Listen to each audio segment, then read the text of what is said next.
Ferly Putra Palengkahu atau yang dikenal sebagai Ferly Putra adalah aktor dan model tanah air yang aktif berkarir sejak 2010.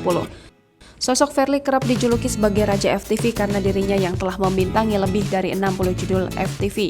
Tak hanya FTV, ia juga bermain beberapa judul sinetron seperti Ganteng-Ganteng Serigala, Go Go Girls, dan masih banyak lainnya.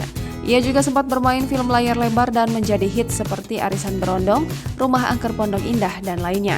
Hingga kini, Ferly sudah membintangi 7 film layar lebar, 8 sinetron, dan 66 FTV. Lama tak tersorot kamera, ternyata ia sempat tertarik terjun ke politik. Di potret terbarunya, Ferly Putra terlihat semakin manly dengan otot di tubuhnya. Wajahnya juga makin menawan dan matang. Sosok Ferly tak pernah gagal tebarkan pesona pada para fans. Di usianya yang ke-34 tahun, visual Ferly masih terlihat seperti anak ABG.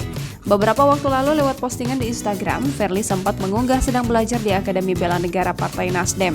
Usut punya usut, ternyata lokasi tersebut adalah tempat pendidikan untuk mempersiapkan para kader muda.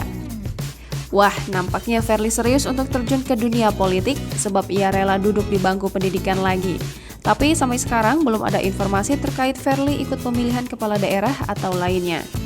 Pada 2019 lalu, Ferly diketahui sempat menjalin hubungan dengan seorang jurnalis bernama Eva Wondo. Sayangnya, hubungan keduanya harus kandas di tengah jalan dan sampai sekarang ia diketahui masih betah sendiri. Tak lagi aktif di layar kaca, Ferly diketahui sempat memiliki bisnis makanan dan minuman.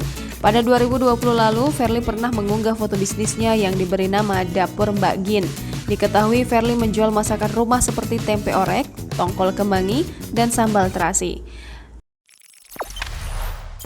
Jangan lupa subscribe, share, komen, dan like ya!